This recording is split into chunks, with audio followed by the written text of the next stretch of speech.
¿Es posible para una sola persona realizar su propio anime?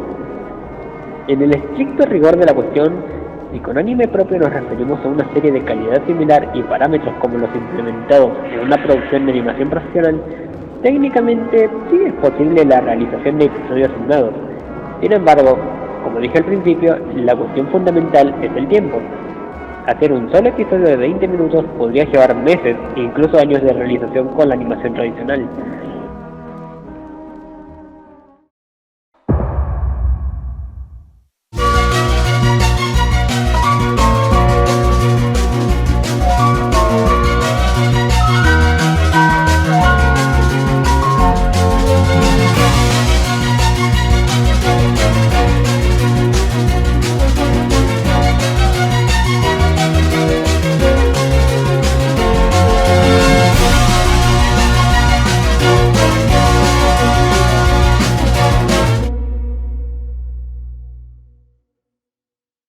Hola a todos mis amigos de YouTube, les habla su amigo TomiaF. En esta ocasión, les traigo un segundo video en la sección de cómo hacer tu propio anime.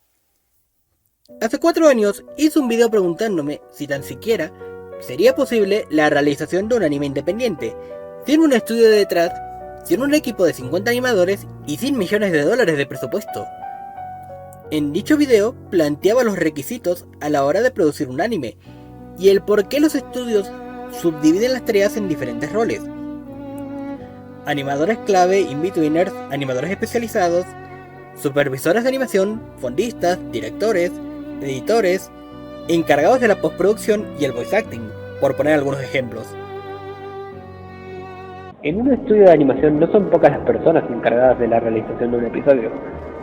Generalmente puede haber entre unos 10 y 40 animadores para animar dentro de un mismo capítulo.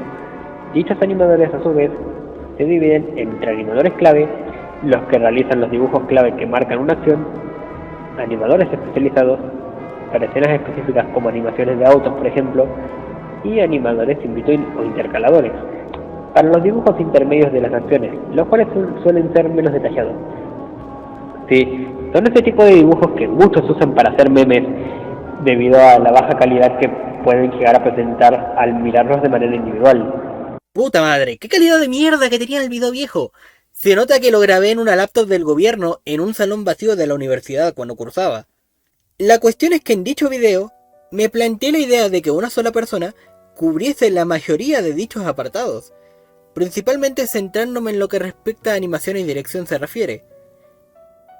En ese entonces ya contaba con cierta experiencia llevando a cabo algunos proyectos animados de animación indie, como por ejemplo Shuma no Tenshi, o incluso también ciertas fanseries, como por ejemplo Dragon Ball X o mi versión de Dragon Ball AF en esta época, aunque cabe aclarar que de una manera bastante amateur. Bien, hoy les vengo a responder dicha incógnita desde una perspectiva un tanto más profesional. Cuando mencioné en el título del video que hice mi propio anime profesional, no lo estoy diciendo por decir. Este no es un proyecto web cualquiera. No es un proyecto amateur más de todos aquellos intentos que dicen ser el primer anime latino, pero se quedaron a medio camino o de plano inconclusos sin haber lanzado ni siquiera un episodio. No, en este caso, les hablo de un proyecto real, de una animación que realicé intentando alcanzar el estándar de calidad que esperaría de una producción profesional, por parte de alguien que ya ha trabajado en el rubro de manera profesional y con los conocimientos técnicos sobre cómo producir una obra. Es por ello que para dicha producción opté por un enfoque más cinematográfico, priorizando la dirección y la narrativa a la hora de contar y mostrar la historia. Pero no nos adelantemos. Con esto en mente, junto a mi esposa es que decidimos encarar el proyecto Lady Taker. Pero, ¿qué demonios es Lady Taker?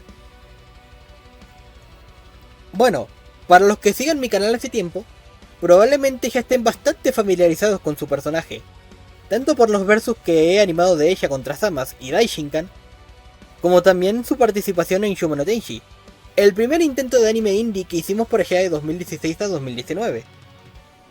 En este contexto, presentamos a Lady Taker como una diosa guerrera, capaz de enfrentar a otras deidades muy poderosas, así como también una fuerte aliada de los protagonistas. En esta ocasión, la historia del anime de Lady Taker se centraría en sus orígenes, en cómo Andy Callaway pasó de ser una chica relativamente normal a descubrir poderes divinos, demoníacos y ancestrales que la llevarían a ser quien es. Para los más avispados, probablemente se habrán dado cuenta de que en dicho anime, y en el opening que hemos subido hace varios años de Lady Taker, aparecen también otros personajes que sí han aparecido en Yume no Tenshi, como por ejemplo Shan, Orochi, Tanaka, y los hermanos de la destrucción Kai y Chokyo Kai, es decir, básicamente quienes en Yume son presentados como los discípulos de Lady Taker, cuando ella aún era una diosa.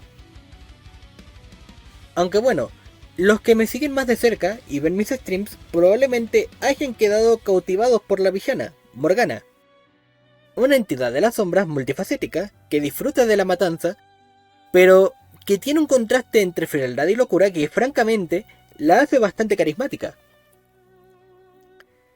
El proyecto lo planteamos bajo la idea de contar una historia de 8 o 12 episodios, una meta que en base a mi propia experiencia con los proyectos previos es bastante factible bajo ciertas condiciones. Sin embargo, a diferencia de lo que pasó con Yume no Tenshi, en el caso de Lady Taker me puse un objetivo diferente. Eventualmente mi objetivo ya no era solamente contar una historia, sino hacerlo a lo grande. Mi objetivo era intentar ver si una sola persona, con el tiempo y esfuerzo suficiente, puede crear algo comparable a la calidad que se puede lograr con un equipo de decenas o hasta cientos de profesionales. Por lo cual me puse la meta de intentar crear el mejor anime indie latino hasta la fecha. O por lo menos dar lo mejor de mí mismo en el proceso. La verdadera pregunta es, ¿cómo haría una sola persona para producir una obra de ese calibre?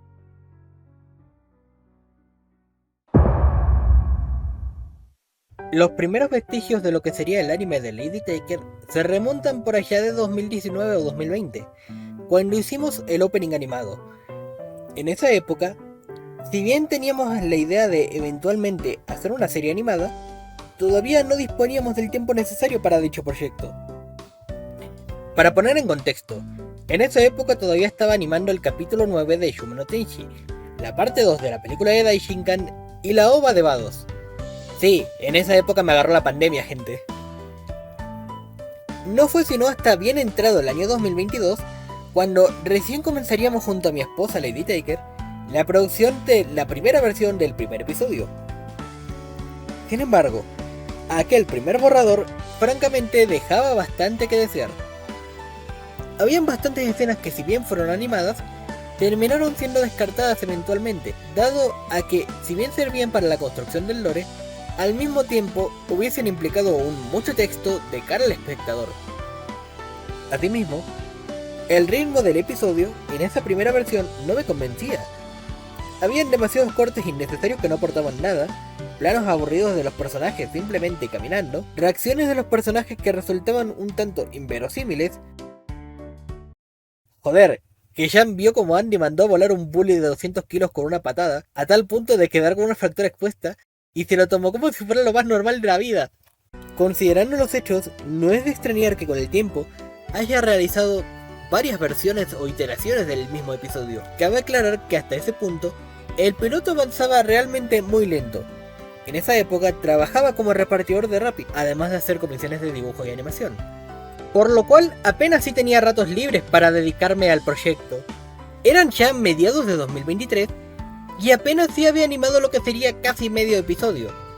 Sin embargo, es allí cuando el proyecto tomaría un rumbo muy diferente al que habíamos previsto inicialmente. Verán, en el primer borrador del episodio, y aunque les cueste creerlo, no existía Morgana. El festival se vería interrumpido por sombras, sí, y dichas sombras masacrarían a muchas personas. Pero todavía no existía una entidad que las manejase. Eran unas sombras X, todas aburridas sin más. En dicha primera versión, Andy directamente se transformaría en la Lady Taker que todos conocemos, ya con sus poderes divinos y su gabardina, como sale en el opening. Sin embargo, a mí personalmente no me convencía para nada de dicha versión. se sentía demasiado Mary Sue, demasiado perfecta. Seré directo. La primera versión del episodio me parecía una poronga. Fue así que hice lo que mejor sé hacer a la hora de encarar estos proyectos. Algo que hice en el pasado tanto con Shuma no Tenshi, como también en su día con Dragon Ball X. Hola Hiro. Y es que básicamente me pasé el primer borrador por el quinto forro del culo. Mandé al garete dicha versión y opté por recomenzar completamente el proyecto. O al menos todo lo que venía a partir del festival. Le propuse a mi amada Lady Taker la creación de una villana que manipulase las sombras. Y luego de unos pequeños retoques, el diseño de Morgana vería la luz. Su concepción como una chica gótica y fría, y al mismo tiempo bastante inexpresiva, encajaba sorprendentemente bien con sus poderes y sus acciones viscerales. Eso sí, esta segunda versión del episodio que hice entre mediados de 2023 y el año 2024, si bien representaba una mejora sustancial con respecto a la primera versión del episodio, tampoco estaría exenta de tener sus propios problemas. Digamos que era una versión bastante más directa de los hechos. Morgana aparece, masacra a unos cuantos civiles y acto seguido ve a Andy. Jan intenta alertarla, pero Andy empuja a Jan y es quien termina siendo empalada por los tentáculos, lo cual termina desencadenando la transformación. Que a diferencia del primer borrador, aquí sí veríamos la forma demoníaca y sin control de Andy, ya que al ser su primer encuentro con dichos poderes no tendría sentido que ella los dominase. Lo cual de paso permitiría construir más su evolución como personaje, y sus propios temores y miedos que la humanizan. Ya no se sentiría tan como una Mary Sue. Todo esto sucedería en el mismo escenario del festival, a diferencia de la versión final, que sí terminó variando bastante en lo que presentaba como los escenarios de pelea, moviéndose a lo largo de cientos de metros y de distintas calles. Francamente, esta segunda versión todavía tenía un gran problema que en general vengo acarreando desde siempre, y es que el mundo se sentía bastante vacío. Salvo por unos pocos cortes puntuales, se sentía más como un escenario vacío donde únicamente interactúan los personajes principales. Asimismo, ciertas decisiones y acciones aún se sentían algo arbitrarias o con poco peso. Dado a mi trabajo y ocupación, y como en 2024 entré a un par de estudios para trabajar como animador, el proyecto tuvo que quedar congelado durante un tiempo considerable. No fue sino hasta principios de este año 2026 que finalmente pude continuar con la animación de Lady Taker. Sin embargo, mi yo de 2026 es bastante diferente al que hizo las dos primeras versiones. Para este punto, ya disponía de más conocimientos en términos audiovisuales. Ya no se trataba solamente de querer dibujar mejor o que las animaciones tuviesen más dibujos para que se vean más fluidas. Ahora habría decisiones artísticas, directivas y en general una intención detrás de cada plano. Ahora, lo que importaba es que cada dibujo contara algo, que cada escena aporte su granito de arena, ya sea en lo que respecta a construir el mundo, a desarrollar las interacciones de los personajes, e incluso construir arcos para cada uno de manera orgánica, en base a causas y efectos.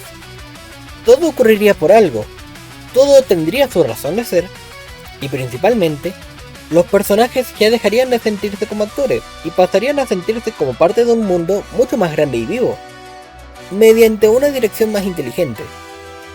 Fue con este nuevo enfoque que opté por realizar una tercera versión del episodio. Como se habrán dado cuenta hasta ahora, el episodio pasó por varias iteraciones hasta lograr el resultado que están viendo. Y es que la mejora no fue solo visual, no fue solamente dibujar más bonito. La mayor parte del episodio fue completamente rehecha desde cero, y pese a que algunos encuadres y cortes fueron reutilizados o redibujados, en general la sensación que dan es bastante diferente. Les estaré poniendo algunos ejemplos comparativos entre las distintas versiones de algunas escenas.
Asimismo, había una doble intención al redibujar las escenas del episodio. Dado que cuando hice las versiones 1 y 2, estaba sobresaturado de trabajo y no disponía del tiempo suficiente para enfocarme en el mismo, la calidad de dibujo y animación fluctuaba demasiado entre escenas, y en muchas de estas, el episodio no cumplía con los estándares que me había autoimpuesto. Así que el hecho de redibujar las escenas no solo me permitía lograr una mayor consistencia visual a lo largo del episodio, el cual incluyendo opening y ending terminó durando casi 28 minutos, sino que, además, me dio la oportunidad de plasmar mi visión de lo que quería que fuese el episodio a nivel de dirección.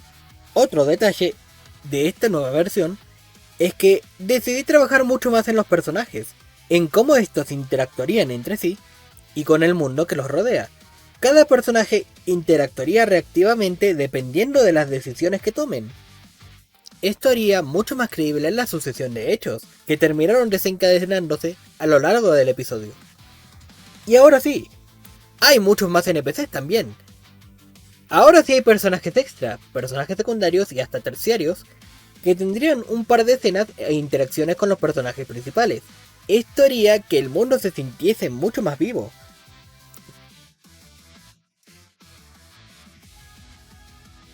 También construí el enfrentamiento contra Morgana por etapas, incluyendo la intervención de Kain, que ya no solamente sería una excusa para desencadenar el conflicto, sino que realmente sería un personaje activo que actuaría de manera creíble con su caracterización y rol en la trama. Una temática que quise tratar de manera intrínseca durante el episodio, desde distintos puntos de vista, fue la cuestión del miedo y el cómo puede repercutir en diferentes personajes. El ejemplo más claro es el arco de personaje de Shan, que pasó de ser un chico introvertido, tímido y bastante miedoso, a literalmente ponerse frente a la adversidad con tal de salvar a su amiga Andy, aún si moría en el intento. Pero sin dejar de ser el mismo. Y es que la cuestión está en que no dejó de tener miedo. Sin embargo, pudo anteponerse al mismo. El caso de Andy es curioso porque, siendo la protagonista, si bien al principio daba la impresión de que era la típica protagonista valiente, capaz de anteponerse a las adversidades con más naturalidad, en la segunda mitad del episodio vemos como esta faceta se desmorona, y genuinamente la vemos aterrada temiendo por su vida. Sin embargo, luego decide levantarse para proteger a su amigo Shan.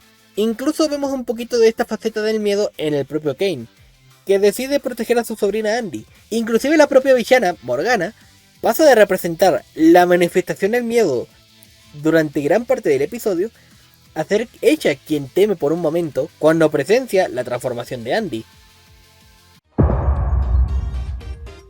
La mayoría de personas no tienen una noción de todo lo que implica crear un proyecto animado, más allá de simplemente hacer dibujo tras dibujo tras dibujo. Es una primera aproximación excesivamente simplificada, pero como animador experimentado puedo afirmar fuertemente que eso no es más que la punta del iceberg. No por nada, las producciones series tienen varios departamentos y etapas: planificación, storyboard, layouts, animación clave, in-between, clean-up, coloreado, fondos, composición, efectos especiales, edición, sonido, música, voces, y bueno, francamente hay una enorme diferencia entre hacer una animación y hacer un episodio de anime completo. En mi caso, tuve que cubrir la mayoría de dichos apartados por mi cuenta, por lo cual entenderán la locura que resulta el tener que llevar a cabo el equivalente al trabajo que en una producción profesional se repartiría entre por lo menos una decena de departamentos especializados. En cambio, yo tuve que hacer todo eso por cuenta propia, exceptuando el tema de las voces, claro está. No estoy tan loco como el loco para aventarme a darle voz a todo el cast de personajes. Pero vos sos loco, ¿viste? Sin embargo, podría decirse que encontré la manera de simplificar lo suficiente el pipeline de trabajo para enfocarme en las tareas que realmente son mi fuerte. La cuestión no se resume simplemente en animar es difícil o es muy tardado. La verdadera cuestión es cómo demonios mantienes un proyecto de esa escala durante años siendo tan solo un animador independiente. Mi método de producción es un tanto más improvisado.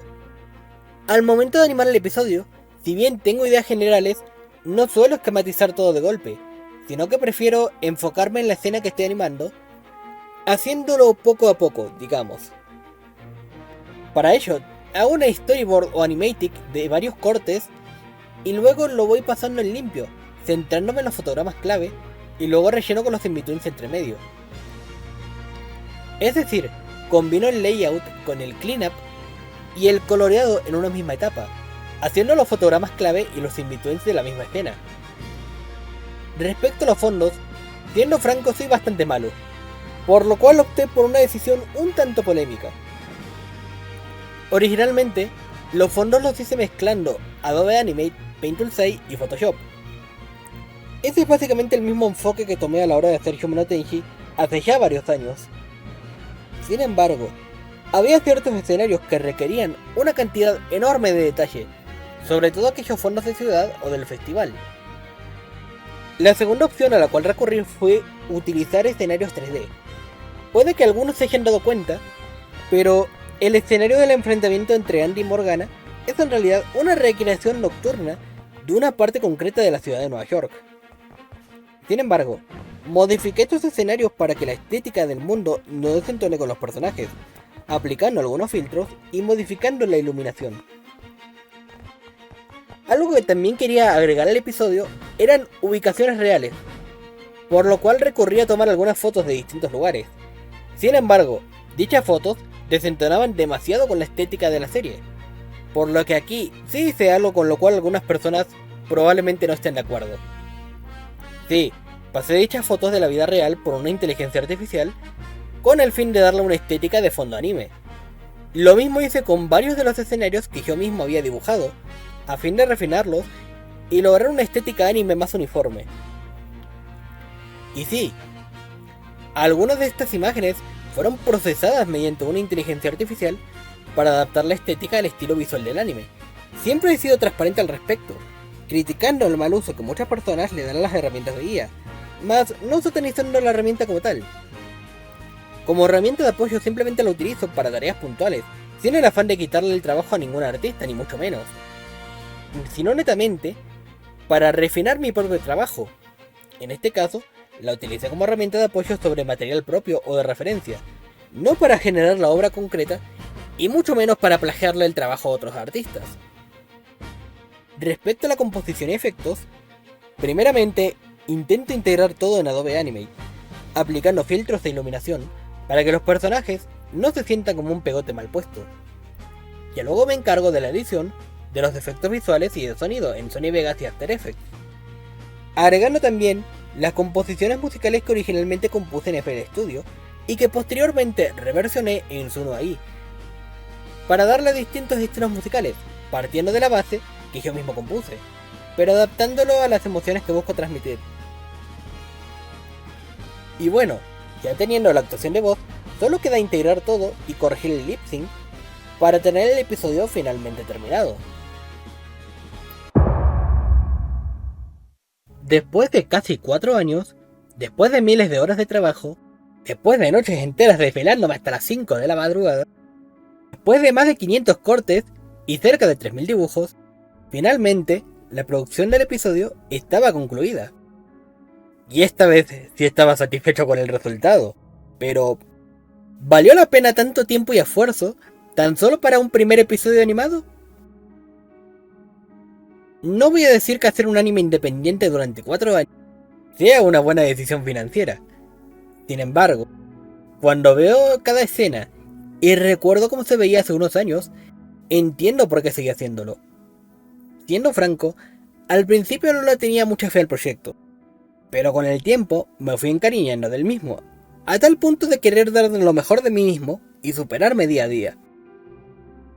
Creo que es el tipo de cosas que, aún existiendo muchísimos artistas, no mucha gente lleva a cabo algo de esta magnitud, mucho menos en esta parte del mundo, y creo que es ese precisamente el punto al que quería llegar cuando hice aquel video hace 4 años. No que una persona pueda reemplazar un estudio entero, sino que, con el tiempo suficiente, la experiencia y las herramientas adecuadas, uno puede llegar muchísimo más lejos de lo que cabría esperar si así se lo propone. Si les gustaría que el proyecto pueda continuar sin tantos contratiempos, hay una forma de hacerlo sostenible. Decidí abrirme un Patreon. Gente, si les gusta el proyecto, realmente me ayudaría muchísimo que pudieran apoyarlo de alguna manera. No necesariamente de forma monetaria. Me ayudarían muchísimo también dándole difusión y compartiendo el proyecto para que llegue a mucha más gente. Asimismo, la función del Patreon en principio sería recaudar fondos para poder pagarle a los actores de doblaje profesionales, para las voces de algunos de los personajes. Puedo asegurarles que el salto cualitativo se notaría bastante de cara a la experiencia del espectador. Con poder conseguir unos 300 o 400 dólares sería suficiente en principio para dicho fin. Igualmente, si pudiésemos recaudar unos 1000 o 1500 dólares mensuales, podría enfocarme completamente en la producción del proyecto. Y eso aceleraría muchísimo la producción, al no tener que enfocar mi tiempo en realizar comisiones para subsistir. En dado caso, podría terminar un episodio aproximadamente cada 6 meses, en lugar de demorar años entre episodios. Sé que no es una meta inalcanzable, y desde un pago de 5 dólares al mes, estarían consiguiendo acceso a contenido exclusivo, incluyendo el acceso anticipado a los lanzamientos y material exclusivo para los que apoyen el proyecto. El primer episodio planeo lanzarlo hacia mediados o fines de noviembre si todo va bien. Y como digo, dicho episodio ya está producido, por lo menos en lo que animación respecta, por lo cual el apoyo del Patreon no sería solo una promesa de hacer algo futuro, sino que el Patreon serviría como una manera de hacer sostenible el proyecto y garantizar la viabilidad del mismo a tal grado de poder acelerar sustancialmente su producción para futuros episodios. Desde ya, muchísimas gracias a todos por su atención. Ya que estamos, me gustaría darle un saludo a los miembros del canal y a los Patrons, que tendrán sus respectivos créditos también durante el episodio. Saludos a El Refugio del Gamer, a David Stark, a Carlos Mesa y a The Chosen One. Si estás viendo esto en un futuro cercano, después de casi 4 años, ya no tengo netamente que hablar de cómo hice este año. Ahora puedo mostrártelo.